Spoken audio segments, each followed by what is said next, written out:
Let's say you finally decide it's time to start learning how to invest. You open YouTube, type in how to make money trading, and suddenly you're hit with three completely different worlds. One video says, stocks are the safest way to build wealth. Another says, crypto is the future of money. And then a third one pops up claiming, Forex traders make thousands per day from their laptop. And now you're sitting there thinking, okay, which one am I actually supposed to learn? Stocks? Crypto?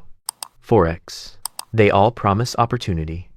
They all have people claiming massive profits. But here's the problem. Most beginners don't just choose one. They try to learn all three at the same time, which usually leads to confusion, frustration, and sometimes losing money. So in this video, we're going to answer a simple but important question. If you're starting from zero, what should you learn first? Stocks, crypto, or Forex? And more importantly, why? My name is Jack, and I spend way too much time thinking about how beginners should start learning about investing. If you're someone who wants to get into investing but feels overwhelmed by stocks, crypto, and Forex, make sure to hit the subscribe button and give this video a thumbs up if this helps you out. All right, let's start with a simple truth most people don't like hearing. Most beginner investors start with the wrong question. They ask, which market makes the most money? But the smarter question is, which market helps beginners learn the right financial habits? Because investing isn't just about making money. It's about building skills, discipline, and understanding. And some markets are much better teachers than others. So let's break these down one by one. Starting with stocks, when you buy a stock, you're purchasing a small piece of a real company. Companies like Apple, Microsoft, Amazon, when those businesses grow and become more profitable, the value of the stock tends to increase over time. Historically, the S&P 500, which represents the 500 largest companies in the US, has returned roughly 10% annually, on average, over the long term. Now, of course, markets fluctuate. Some years are negative. Some years are incredible. But over decades, stocks have proven to be one of the most reliable ways to build wealth. Here's what most people don't realize. Many millionaires aren't day traders. They're long-term investors. They consistently invest in productive companies for years, sometimes decades, and the power of compounding does the rest. Now let's look at crypto. Crypto is very different. Instead of owning part of a company, you're owning a digital asset. Some cryptocurrencies are used as payment systems. Others power decentralized applications. And some, honestly, exist mostly because of internet hype. Crypto can produce extraordinary gains. For example, Bitcoin was worth around $1 in 2011 and has traded above $60,000 at various points. That's one of the most dramatic asset increases in financial history.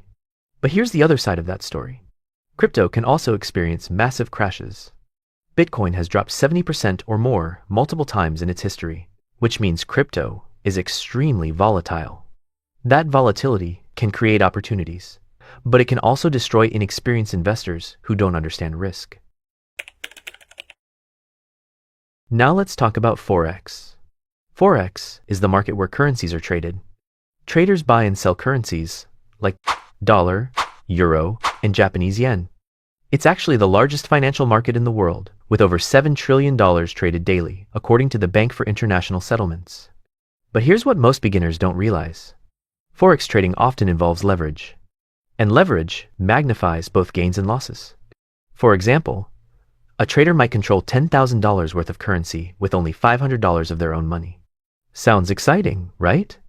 But if the trade moves against them, losses happen just as quickly. This is why studies from multiple brokers show that 70 to 80% of retail Forex traders lose money. Not because the market is impossible, but because the risk is extremely high for beginners.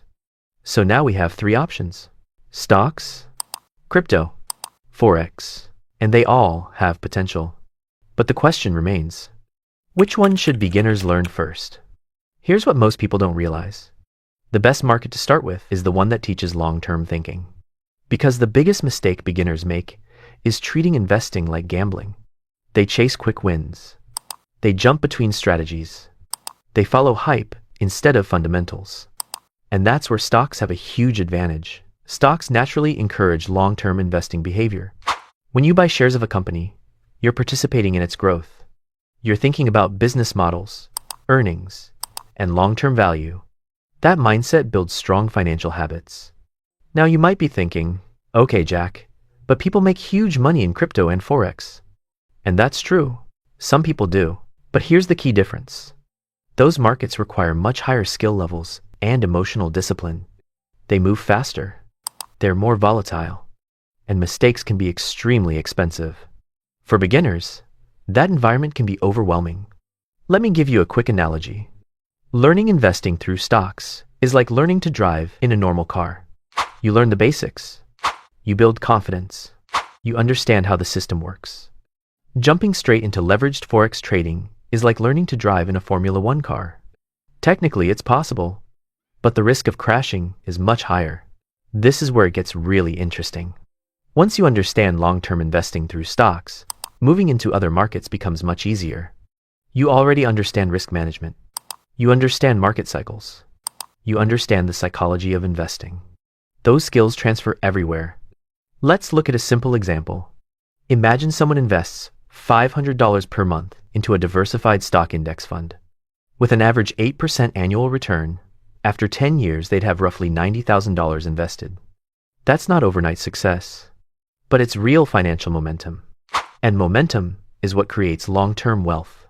Meanwhile, someone chasing quick profits across crypto and Forex might experience huge wins, but also huge losses. Without a foundation, those markets often become expensive lessons, which is why many professional investors recommend a simple progression. First, learn long-term investing in stocks.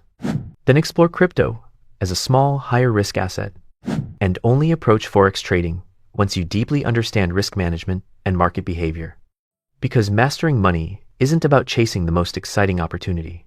It's about building skills that last for decades. Markets will change. Technologies will evolve. New financial trends will appear. But strong financial fundamentals will always matter. So if you're just starting your investing journey, here's the practical approach.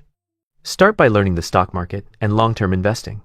Once you understand those basics, explore crypto cautiously as a small part of your portfolio, and treat Forex trading as an advanced skill that requires serious education and discipline.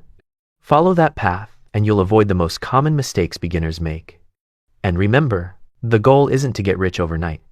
The goal is to build knowledge, discipline, and financial momentum that compounds over time. Because once you master those fundamentals, every market becomes easier to understand. If this video helped clarify where you should start, hit the subscribe button. And I'm curious about something. Which market interests you the most right now? Stocks, crypto, or Forex? Let me know in the comments. Because your investing journey starts with one simple decision: choosing what to learn first.